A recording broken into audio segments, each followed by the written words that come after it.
We're told about how slave owners in America used the Bible as a tool to maintain slavery and to keep slaves in a submissive position. But is that true? Well, my answer to that question is yes and no. Now, if you're confused, then go ahead and take a look at this clip. Yo, what up guys? This is 𝗧𝗪 of 𝗦𝗨𝗣𝗢𝗥𝗧 for crossexamine.org. Now, as conversations about racism have dominated social discussions recently, this has shifted more into talk about white supremacy. And as white supremacy has become more of a topic, the Bible has been coming up more and more in these political discussions and conversations. Now, the reason for this is primarily because we're told about how slave owners in America used the Bible as a tool to maintain slavery and to keep slaves in a submissive position. But is that true? Well, my answer to that question is yes and no. Now, if you're confused, then go ahead and take a look at this clip from NBC Nightly.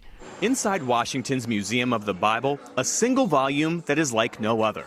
The so-called Slave Bible, remarkable not for what's in it, but for what's not. So about 90% of the Old Testament's been removed and about 50% of the New Testament's been removed. To put it another way, a normal King James Version has 1,189 chapters in it. The Slave Bible has only 232. Missing are chapters and verses that might have encouraged uprisings. Book of Exodus redacted.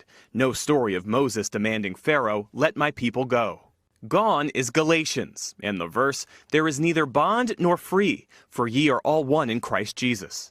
And no Jeremiah, "Woe unto him that useth his neighbor's service without wages." What they've left in are verses such as Ephesians 6:5, which is the famous verse, "Slaves, be obedient to your master." Looking at this Bible, it's hard to tell that anything's been taken out of it.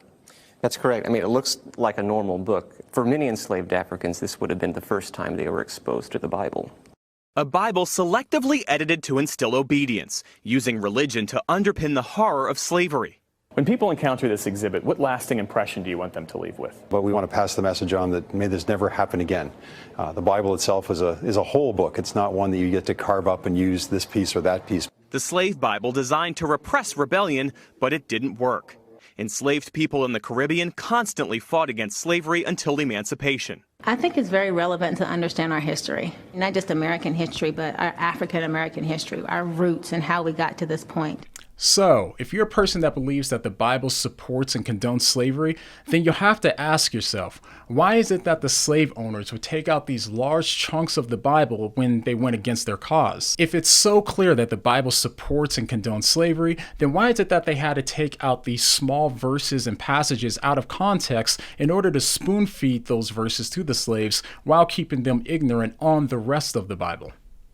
It's almost as if they were too afraid for the slaves to read the Bible and then conclude that the Bible does not support slavery, doesn't it? Now, if you want to know more about this topic of the Bible and slavery, go ahead and check out my YouTube channel called 𝗦𝗨𝗣𝗢𝗥𝗧, where I did a series on this topic, and I talk about the most common verses that skeptics quote in order to say that the Bible supports slavery and show why I believe that they don't. And you can also find more resources on this topic at crossexamine.org. See you guys next time.